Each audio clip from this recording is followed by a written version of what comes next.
Iran, Israel और America के बीच बढ़ते युद्ध के बीच एक बड़ा भू राजनीतिक मोड़ सामने आया है। जिस रूस के तेल पर अमेरिका और उसके सहयोगी देशों ने सख्त प्रतिबंध लगाए थे, आज वही अमेरिका अब उस रूसी तेल को लेकर नरम पड़ता दिखाई दे रहा है।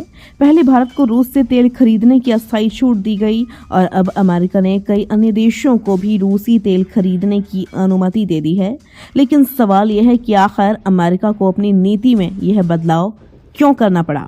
क्या इसकी वजह ईरान युद्ध है या फिर वैश्विक तेल बाजार में बढ़ती कीमतों का दबाव? आइए समझते हैं पूरी कहानी। युद्ध और तेल की कीमतों का कनेक्शन।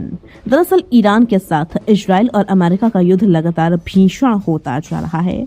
इस युद्ध का असर अब सिर्फ पश्चिम एशिया तक सीमित नहीं रहा, बल्कि इसका असर पूरी दुनिया के ऊर्जा बाजार पर दिखाई देने लगा है।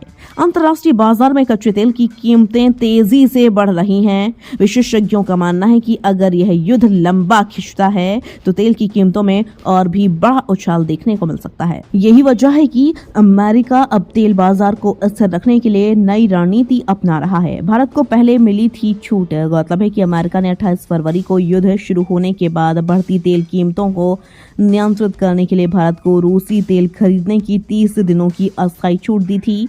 इसका औपचारिक ऐलान अमेरिका की ओर से 5 मार्च को किया गया था।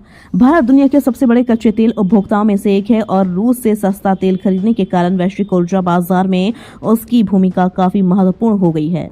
अब अन्य देशों को भी मिली अनुमति। अब अमेरिका ने वही ढील अन्य देशों को भी देने का फैसला किया है। अमेरिका के वित्त मंत्री स्कॉट बेसेंट ने इस बारे में जानकारी देते हुए कहा कि बढ़ती तेल कीमतों को देखते हुए ट्रंप प्रशासन ने एक अस्थायी अनुमति देने का फैसला किया है। इस अनुमति के तहत अन्य देश समुद्र में फंसे रूसी तेल को खरीद सकेंगे। न्यूज एजेंसी पीटीआई के मुताबिक फिलहाल ईरान और अमेरिका के बीच चल रहे युद्ध के जल्दी खत्म होने के कोई संकेत नहीं दिखाई दे रहे हैं। स्कॉट बेसेंट का बयान। स्कॉट बेसेंट ने गुरुवार को सोशल मीडिया प्लेटफॉर्म एक्स पर एक पोस्ट में कहा, राष्ट्रपति Donald Trump global energy market में स्थिरता बनाए रखने के लिए अहम कदम उठा रहे हैं। हम आतंकवादी ईरानी शासन से पैदा हुए खतरे और अस्थिरता के बीच तेल की कीमतों को नियंत्रित रखने के लिए काम कर रहे हैं। उन्होंने कहा, मौजूदा सप्लाई की ग्लोबल पहुंच बढ़ाने के लिए अमेरिका ने देशों को समुद्र में फंसे रूसी तेल को खरीदने की टेम्पररी ऑथराइजेशन दे रहा है। इस रूस को नहीं होगा बड़ा फायदा।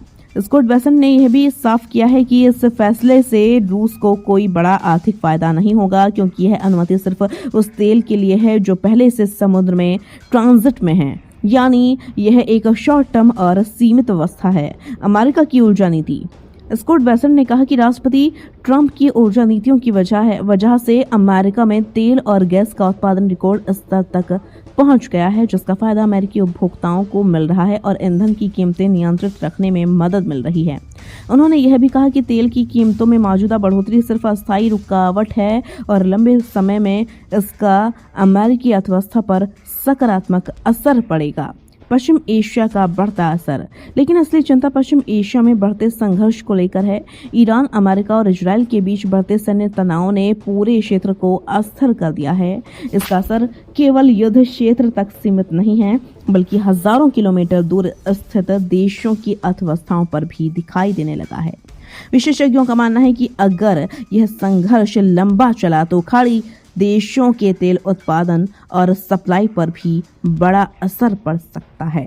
तो कुल मिलाकर ईरान युद्ध ने वैश्विक ऊर्जा बाजार की तस्वीर बदलनी शुरू कर दी है। जिस रूस के तेल को लेकर अमेरिका सख्त रुख अपनाए हुए था, अब वही अमेरिका तेल बाजार को स्थिर रखने के लिए उस पर नरमी दिखा रहा है। लेकिन बड़ा सवाल अब भी यही है, अगर पश्चिम एशिया का यह संघर्ष और लंबा चला तो क्या दुनिया एक और बड़ा ऊर्जा संकट की ओर बढ़ रही है? फिलहाल नजरें इसी पर टिकी हैं कि आने वाले दिनों में तेल की कीमतें और वैश्विक राजनीति किस दिशा में जाती है।